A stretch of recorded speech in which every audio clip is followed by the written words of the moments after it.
What's going on, everybody? It's Frito here for Your Overwatch. The big Overwatch 2 PvP rework live stream was today, and they announced that the game is going 5v5, losing an entire character class role out of the mix. This has massive implications, and to be honest, I don't think they did a very good job selling the idea. So in this video, I want to break down more what this actually will do to the game. Is it a good or bad thing? And what options do they have moving forward? So much to say, we'll get into all of that and more. But first, let me tell you about today's video sponsor, Audible. Audible's super easy for me to recommend because I've been a member since 2012. That's nearly 10 years. I love Audible, and I think you will too. The way it works is you sign up and you get 1 credit that you can use per month on anything you want, from audiobooks to comedy albums. But on top of that, you also get access to Audible's Plus catalog. Especially as a gamer, listening to a quality audiobook or podcast just makes the experience straight up better. That's why I love Audible. It's a good way to enrich your life while you're wasting time gaming, which I'll try to help you do with today's suggestion. Last time, I suggested The Upside of Stress, which is a life-changing book, in my opinion, but I'll add on to that now by suggesting Marie Kondo's The Life-Changing Magic of Tidying Up. Yeah, I'm serious. This book details not just tidying methodology, but the philosophy of it. Your environment should produce happiness. And not only that, the magic of it goes one step further, that once you take the initiative to tidying your household,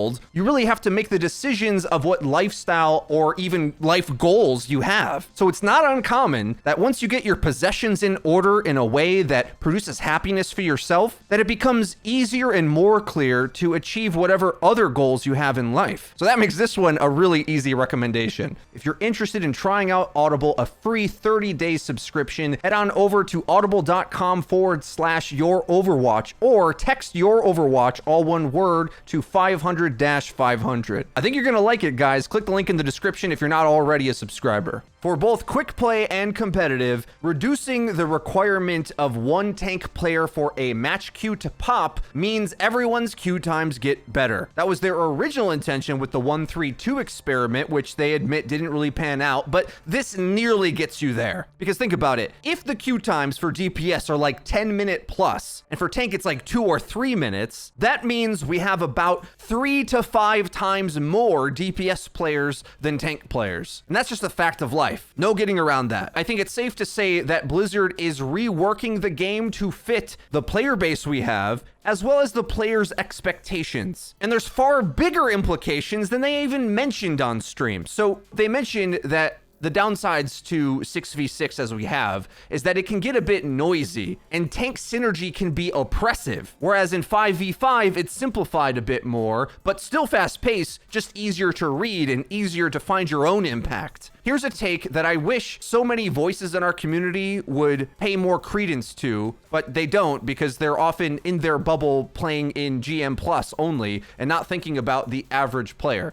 The truth is, for like 90% of players, Overwatch gameplay revolves around the team that plays the characters that walk to the objective better wins. Now, that's not the way you should play all the time, and there's all sorts of other cool things you can do in Overwatch, and map control and angles and setting up combos, and there's 4 different comps getting played in the main melee and all this other complexity. But for so many players, if you don't have a Reinhardt and the enemy do, and they just walk towards you, they win. This is very frustrating for players to interact with, and I feel like they're getting only part of the game experience. Because although a comp like Hog Sigma is very playable at high levels, if the enemy just run Rein Zarya and press W, the Hog Sigma team probably doesn't know how to position appropriately to dodge it and then lose. Because of the first principle of the game where low-level players just walk to the objective no matter what. Okay, what removing one of those tanks does to the game is simplify it so that the tank position isn't about the synergies you have, which you may miss, I'll get to that, but instead puts the playmaking responsibility on that single player. The benefits of this is that you feel empowered. I thought this was really obvious with the Winston rework example, where now he has an alternate fire. This makes sense when you think of how they've complicated the game, right? They brought in a new tank like Sigma, who's got damage and a shield and a rock and a grasp that has interactions against all sorts of things. Like, he has so many buttons and ways to interact with the game. Whereas a character like Winston Winston looked fairly simplistic at different stages of especially 2-2-2. So whereas before you desperately needed your off tank to synergize with you to actualize Winston's playstyle, whether bubbling him in or matrixing him out, now when it's going to be balanced for one tank, he makes the decision to go get on a target, and he's got that extra half of an ability or something that can help extend his playmaking opportunities. And this is good for the average tank player's point of view, because rather than needing the level of mastery of how to sync two tanks' abilities together in order to functionally play the basics of the competitive game, now you're in control in the same way that typically, like the other roles, have much more individual agency of going and making their own plays. The thing that I think a lot of high-level players forget about the average Overwatch experience is that it is nerve-wracking and kind of impossible if the enemy can run one of those basic tank synergies against you and your tanks don't run an easy synergy. And this has actually been a very confident step forward from Overwatch 1's balance already, where they're trying to make the tanks all kind of push together to just be tanks by themselves and try to reduce the punishment gap of not having a main tank. An example of this is Reinhardt's Earthshatter, I think got nerfed because there were so few shields in the game, and one benefit of that is that getting shattered isn't necessarily the same massive guaranteed team fight winning play as it used to be. And that's in order to incentivize you playing off tanks as your tank line more. And I think that has largely worked, where although Hog Zarya might not be as good as it was in the Gigahog era, due to the tank role already being balanced in this way, we've seen the most competitive diversity ever. And I think you can take that one step further logically with Overwatch 2 into 5v5, where needing the maximum MOBA synergy to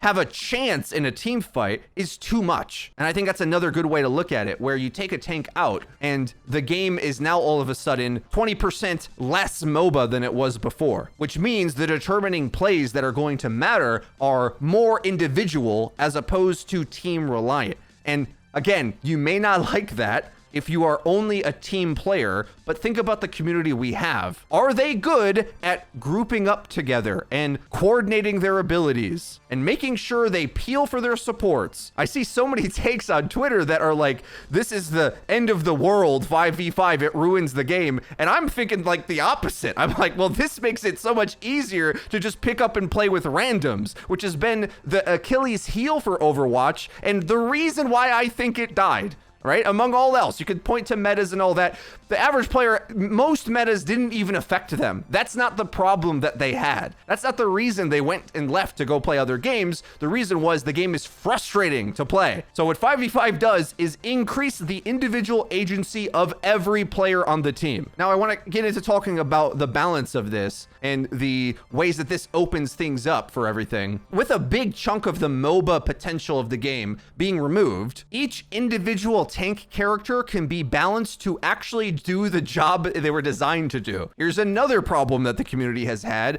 with the balance is that the average player might want to pick Orisa and bunker a position and expects the balance of the game to make that playstyle to work. Well, the problem is when double shields became a thing, Sigma, who also has a barrier, can extend the duration of that bunker barrier, and then they both have range damage, so then you're doubling down on that. The synergies together, when you combine them, were too good. Now, let's simplify this out of the game. If there is only one tank, each one can be balanced to have their own personality to be the defining feature of that comp's playstyle more, because you don't have to worry about the potential combos of the tanks being oppressive. We don't have to think, how do we balance Reinhardt in, like, let's say the GOATS era, where he could receive every cooldown from the team almost. Well, now there's a big section of the game that doesn't exist to give him help anymore. So the dev team can balance him to do just his job. And he doesn't have to take the penalty of being restricted with his own stats in order to somehow counteract the problematic compounding nature of the other characters that exist in the game. So I'm going to get into talking about the other role reworks as well, but I want to finish talking about tanking. And what the devs went to describe is that in Overwatch 1, it feels like there's so many instant lose situations as a tank. And now that you individually will have more stats, it's harder to bring you down. And I think this is just a good thing. Any tank player should know that there's so many abilities in the game that instantly destroy you, whether they're ultimates or cooldowns or whatever. And the way they're balanced is that there's an assumption kind of baked into the design of the game that you have these other teammate abilities that can be used to help you survive that instant death. While that adds perhaps some competitive full team depth, it isn't something that really works when you are expected to be able to play this game with randoms. And it sort of doubles down how bad those interactions feel. Like there's so many times where you as a tank are in the best position, exactly where you're supposed to be, and the way the play is supposed to work is that your team has to bubble you at the right time or nano or transcendence in order to save your life. And that's the best thing you can hope for. That's what your position is supposed to do. And when those things don't happen, well, then you have to pick some suboptimal tank and try to pop off with it, as opposed to actually playing your position with your team. This makes for Overwatch with randoms function much differently than the design is intended. Because if how you're supposed to optimally play your role is so dependent on how your team interacts with you, well, automatically that doesn't work with random players. That should be obvious. And the truth is, that's how you end up learning bad habits to try to figure out how to still not lose when those are the reality of your play experience. This goes the same way if you're in the passenger seat of your tank's gameplay, and so much of your Overwatch experience feels like it depends on your tank doing the right thing, or at least you guys being in synergy. And although I think it is accurate to say that the reworked Overwatch 2 tanks can have more individual pop-off, they have more plays to make, I think it's not even close. The tank role gets a massive nerf when you remove a player from the battlefield. Because I think what people forget to even think about is that the amount of stats you'd have to give one tank in order to compare to the amount of output that having an extra player with cooldown and health pool cycling on the front line can do, it's incredible. So this is the way I want to explain it to you. Yes, the one tank where they go is more powerful, but we're removing the concept of being able to peel. You used to be able to send a tank to the front line and then have an off tank decide, do I go in aggressive? Do I off angle? Do I peel for my supports? And your tank line spread a bigger percentage of the battlefield. In fact, like the whole formation, there wasn't a point where it didn't have to be. Whereas now, when tanks are designed to be more brawlers and playmakers and aggressors or hero shooter type characters, yeah, the thing they go fight is at a bigger disadvantage, but dodging their presence is way easier. It's going to be way harder to protect your team, which is already kind of the case in Overwatch 1 with how they've redesigned everything. They pulled a lot of the defenses back anyway. So I feel largely we kind of understand the principle of this. And I don't think it's miles off what we've been playing in a meta that I like a lot. Been dubbing it the hero shooter meta. All good to me. I think this is good news. Now, I'm not going to go play-by-play analysis on this, but the gameplay we're watching in the background shows us the difference in how the Zarya team and the Rhine team can win and what they're good at. When the Zarya was outside and her squishies could get around the Rhine, they had an easier time, but by the time they get to point C and the Rhine can cycle the shield to defend space, well, then the Zarya not having a shield either gets sniped by the Widow or gets worked down and she can't really get into position. So not looking like an ideal pick to close out that map. And a lot of the same principles of holding a shield to just defend and drain time off the attacking side will still work if Rhine's shield is healthy enough. The fact is, I think if he had 800 shield, then you could easily work it down and he looks bad defending. Whereas if he has 1200 or 1600, then he's going to be able to hold the cart and just slow down the game by draining clock from the offense while they work to try to find an angle and aren't building ults because there's a shield in their face. Without a doubt, more of this is going to have to be fine-tuned, balanced, but taking away one of the tanks from the team comp means that tanks should require the right map geometry to work. And that can be more simple, meaning that you should pick the right tank at the right stage of the map as opposed to your tank duo synergy covering any gaps of where you should be exploitable. My argument essentially being, regardless of what you think that one tank player can do, the tank role for the team as a concept covers less ground, does less things, is less flexible, and I don't anticipate them to overcompensate like they did in the 1-3-2 experiment, where Zarya bubbled her whole team. I don't actually think you're going to get to play as aggressive as they're claiming you can. Furthermore, I don't even think the gameplay they showed on stream even showed that. It looks like tanks have to respect cover in the way they normally do, mainly because there just isn't that much defense in the game for you to go out and stretch out. When you do close the distance, tanks are more lethal, yes, but their lethality isn't what allows them to take space. It's their defense. And if you don't have that, they have to respect the map angles like anybody else. It's interesting to note this because I saw in the current build they showed us, which is still an old build, but Reinhardt had 1200 shield health. This is up from the BlizzCon Online footage where he only had 800. I think this defends my point, where they must have felt that 800 shield health wasn't even enough. That means he wasn't good enough. They had to bring it closer to the 1600 he has on live. I don't think it's as simple as give Ryan a cancel pin and an extra fire strike, and then all of a sudden he's this unstoppable monster when his shield is so low and he's so easy to hit. Having that strength in one player who has an opportunity cost on where they can go leaves up gaps for playmaking elsewhere. So the risk-reward gameplay that we have in the current Overwatch 1 hero shooter meta, I think doesn't just inform Overwatch 2, I think it's derived from Overwatch 2. And there's other side grade advantages that they mentioned where the game's just less cluttered, it's easier to see, there's less damage and threats overall, so it lets you get a sense of your bearings of what to do in the team fight when there's not an extra set of cooldowns getting tossed in all the time. Ultimately, I think it's going to be pretty difficult for a big section of Overwatch comps to exist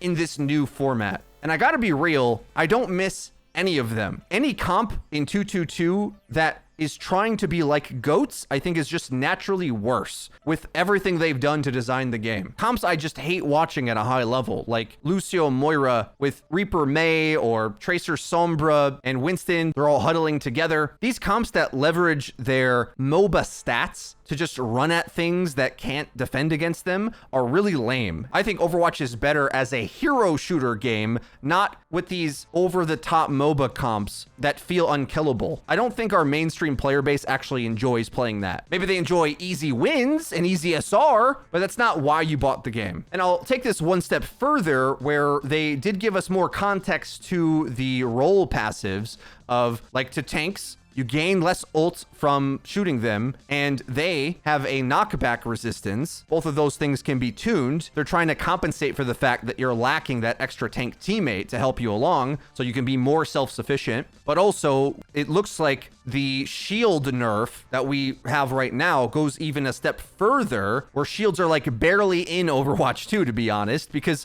if they do plan to make a hero like Roadhog equivalent to Reinhardt, their strengths have to be similar, where they're both tanky, one has a hook and a gun and the other has a hammer. It can't be like, I have a shield, I win. It has to be more like, I deal damage and make plays at close range, or Roadhog a little bit better at medium range, taking off angles and flanking a bit. We've already seen this trend of the hero design in Overwatch 1 getting condensed, where each hero seems to fit in a role more, and these role passives take that one step further. The next one with damage heroes, them being able to move faster than everything else, even just by a little bit, incentivizes that flanking playmaking style. What they said on live stream is that when you as a damage do decide to flank, you're leaving 4 players behind, not 5, which makes this point. Flanking is naturally better with how they're designing Overwatch 2. This is another aspect where they're moving the game away from just huddle together and hold hands with really easy to use abilities, win the objective for free, and instead go explore the map, go make plays, go create a FPS engagement to land your abilities. That I have to evaluate as a good thing, and the change to supports having self-heal makes more sense in a world where you only have one tank. I wasn't exactly sure what to make of it when they first announced supports having self-heal, but now that we know that they are committing to 5v5, supports have to be more self-sufficient. They're getting less help too. You see how removing that one tank does this to every role, and it makes them all more individually minded? What you do as an individual matters so much more, and that hopelessness that so many Overwatch players have experienced over the years is diminished a bit just by the design of the game. And whatever downsides we can come up with, I think that that alone is a big boost to the game. Okay, now to the downsides, which I think are dwarfed by all the upsides. But I think if you were a player that